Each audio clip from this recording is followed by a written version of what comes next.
Conseil des ministres s'est réuni ce mercredi 25 avril sous la présidence de M. Patrice Talon, président de la République, chef de l'État, chef du gouvernement. Les dossiers ci-après ont été examinés au cours de la séance. Au titre des mesures normatives, le Conseil a adopté 2 décrets. Le premier porte sur la création, la composition, les attributions, l'organisation et le fonctionnement du Conseil national de lutte contre le VIH-Sida, la tuberculose, le paludisme, les hépatites, les infections sexuellement transmissibles et les épidémies. Ce Conseil national est en charge de la coordination des interventions en matière de détection, de prévention, de surveillance et de réponse aux épidémies au Bénin. C'est l'instance suprême de veille, d'orientation et de coordination en matière de lutte contre le VIH-Sida, la tuberculose, le paludisme, les hépatites, les infections sexuellement transmissibles et les épidémies dans notre pays. À ce titre, il est l'institution nationale de coordination servant d'interface entre le Bénin et le Centre régional de surveillance et de contrôle des maladies sous l'égide de la CEDEAO.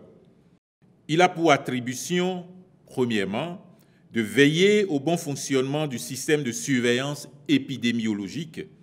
Deuxièmement, de s'assurer de la dimension multisectorielle de la lutte contre le VIH-Sida, la tuberculose, le paludisme, les hépatites, les infections sexuellement transmissibles et les épidémies.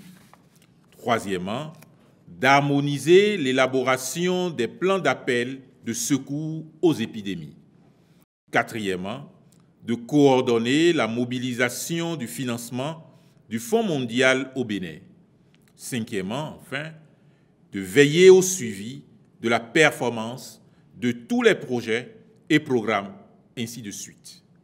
Le ministre de la Santé est instruit pour rendre effective, à brève échéance, l'application de ce décret.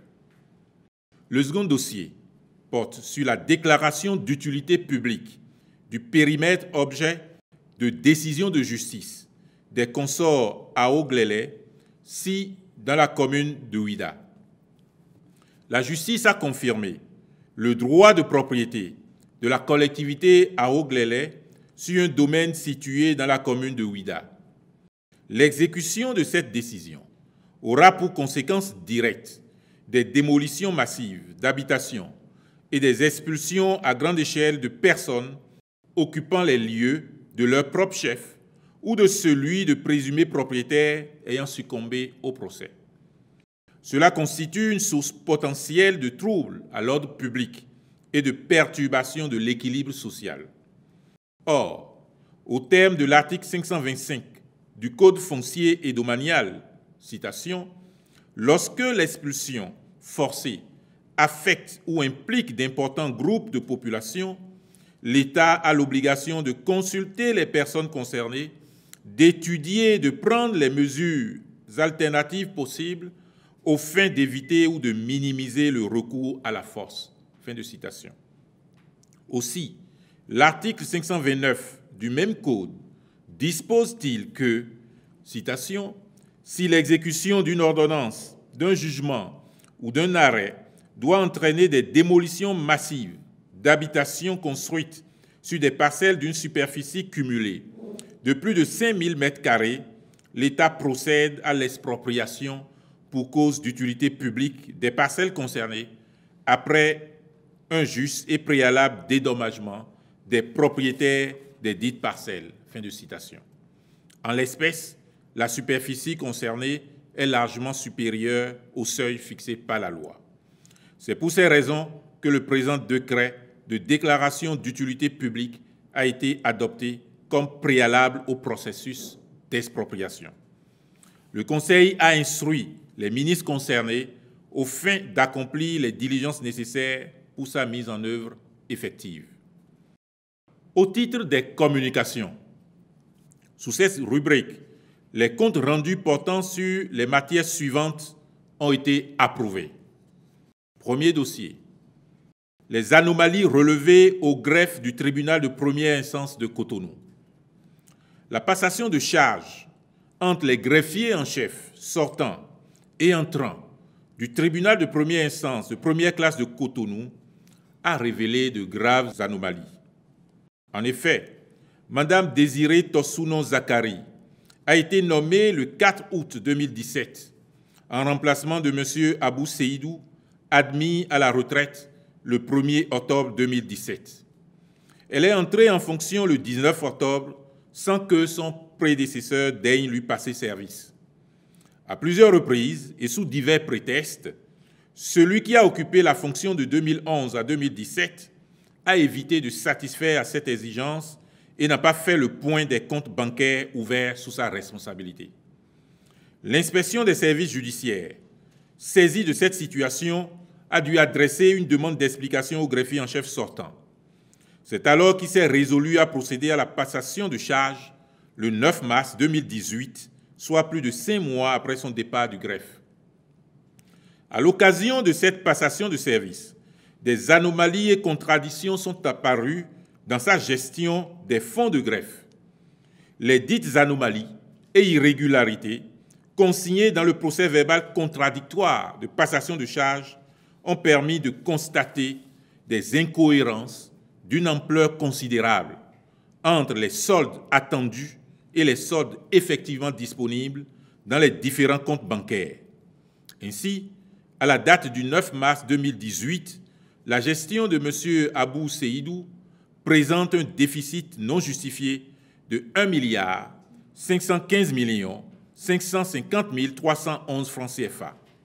Ce déficit se décline ainsi qu'il suit. Solde débiteur d'1 412 315 585 francs CFA sur le compte consignation. Solde débiteur de 4 703 678 francs CFA sur le compte scellé. Solde débiteur de 98 531 048 francs CFA sur le compte succession.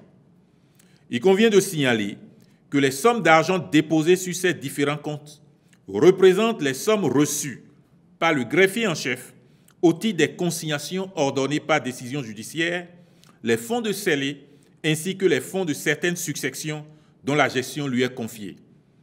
Le Conseil a pris acte de ce compte rendu ainsi que de la saisine aux fins d'investigation du procureur de la République par les soins du ministre de la Justice et de la Législation. Le ministre a été instruit à l'effet de faire procéder à un audit de gestion des greffes de tous les tribunaux et cours d'appel sur la période des 5 dernières années. Deuxième dossier. Point de la mise en œuvre des mesures urgentes de lutte contre la cybercriminalité et les crimes à finalité supposée rituelle. Le gouvernement a pris des mesures vigoureuses pour faire face au phénomène de cybercriminalité et assurer la sécurité des populations. Dans ce cadre, la police républicaine et les services judiciaires ont mené des actions diligentes qui ont permis, en quelques jours, de procéder à l'interpellation de 456 personnes.